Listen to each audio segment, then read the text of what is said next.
Assalamualaikum warahmatullahi wabarakatuh. Perkenalkan, nama saya Des Nabila dengan NPM 2305 1060 114. Adapun tujuan saya membuat video ini sebagai bentuk tugas terakhir dari mata kuliah Statistika dan Analisa Data kelas 02. Baik, di sini saya akan menjelaskan PBT dengan judul Uji Wilson pada bidang pertanian.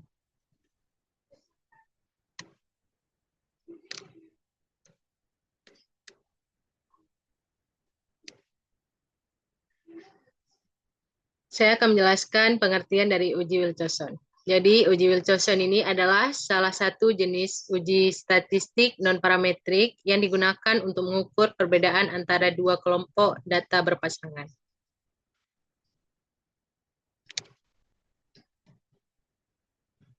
Selanjutnya, saya akan menjelaskan jenis-jenis uji Wilson. Yang pertama, uji Wilson-Signet Rank Test. Jadi, uji Wilson-Signet Rank Test ini digunakan untuk membandingkan dua sampel berpasangan atau terkait. Ini biasanya digunakan ketika data tidak memenuhi asumsi normalitis yang diperlukan untuk uji T berpasangan.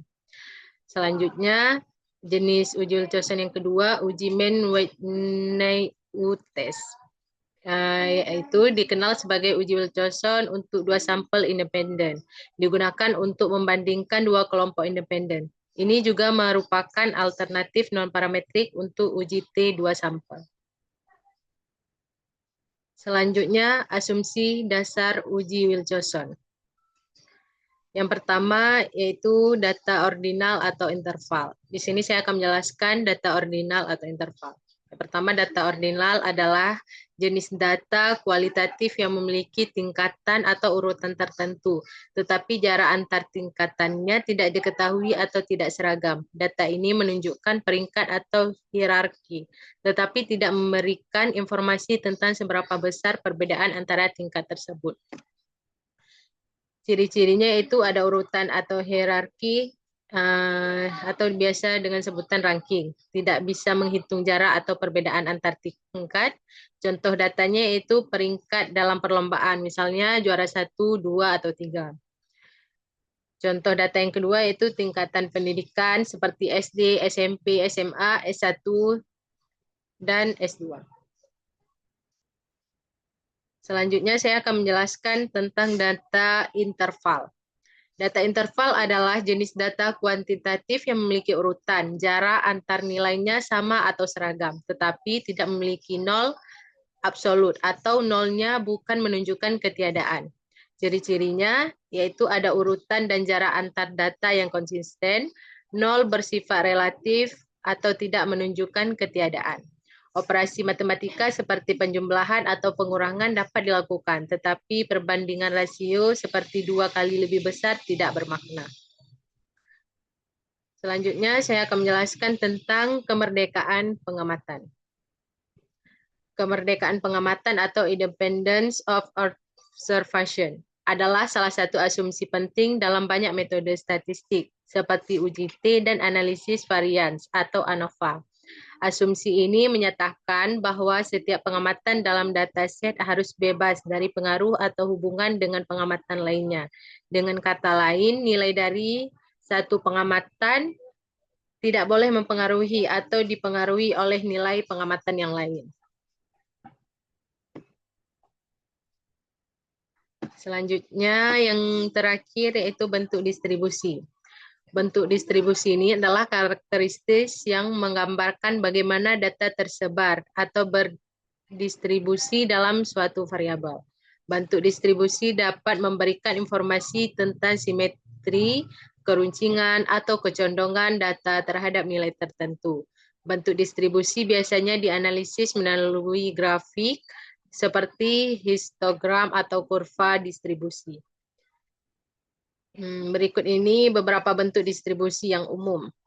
Yang pertama, distribusi normal. Bentuknya simetris dan menyerupai lonceng. Yang kedua, distribusi positif, itu memiliki ekor yang memanjang ke arah kanan atau nilai yang lebih besar.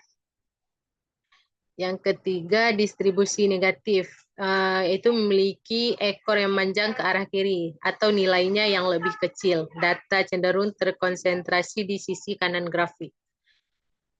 Contohnya usia pensiun atau banyak orang yang pensiun di usia tertentu, sedikit yang pensiun di usia yang lebih muda. Yang keempat, distribusi seragam. Data tersebar merata pada semua nilai. Tidak ada puncak atau konsentrasi data tertentu. Contohnya, hasil pelemparan dadu fire seperti angka memiliki peluang yang sama. Yang kelima, distribusi bimodal. Memiliki dua puncak utama dalam distribusinya menunjukkan bahwa data berasal dari dua kelompok atau populasi berbeda. Contohnya tinggi badan populasi yang mencakup pria dan wanita. Yang keenam yaitu distribusi multimodal. Memiliki lebih dari dua puncak, biasanya menunjukkan bahwa data berasal dari lebih dari dua subkelompok. Contohnya nilai ujian siswa dari berbagai kelas dengan tingkat kesulitan ujian yang berbeda. Selanjutnya yang terakhir yaitu distribusi eksponensial. Berbentuk asimetris dengan nilai yang mendekati nol di satu sisi dan memanjang ke arah lain. Contohnya waktu antar kegagalan suatu mesin atau waktu tunggu pelanggan. Faktor yang mempengaruhi bentuk distribusi ini yaitu sequence atau kecondongan, mengukur tingkat asimetris dari distribusi. Dengan memahami bentuk distribusi ini, kita dapat menentukan metode analisis statistik yang tepat untuk data tersebut. Selanjutnya, fungsi uji Wilson. Yaitu fungsinya ada 3, membandingkan dua kelompok data, yang kedua menguji perbedaan median, yang ketiga data tidak berdistribusi normal. Langkah-langkah dalam uji Wilson ini, yang pertama formulasikan hipotesis, yang kedua hitung selisih atau untuk uji Wilson signaran, yang ketiga urutkan selisih, yang keempat uji statistik. Yang keempat, hitung uji statistik. Yang kelima, tentukan tingkat signifikan. Yang keenam, bandingkan statistik uji dengan nilai kritis. Yang terakhir, ambil keputusan.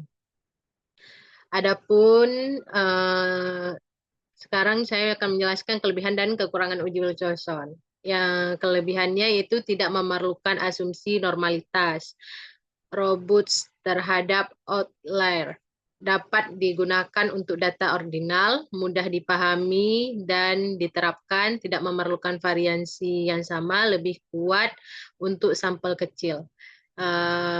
Kekurangan dari uji Wilson, informasi yang hilang, kurang kuat dibanding uji parametrik, tidak dapat menganalisis varians, interpretasi hasil yang lebih sulit, tabel distribusi.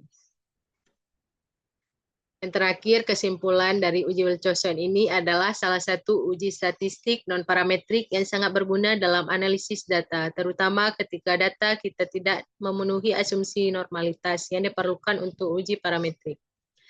Uji Wilson adalah alat yang sangat berguna dalam analisis data, terutama ketika kita berhadapan dengan data yang tidak memenuhi asumsi normalitas. Dengan memahami keunggulan dan keterbatasannya, kita dapat memilih uji statistik yang tepat untuk menjawab pertanyaan penelitian kita. Cukup sekian. Assalamualaikum warahmatullahi wabarakatuh.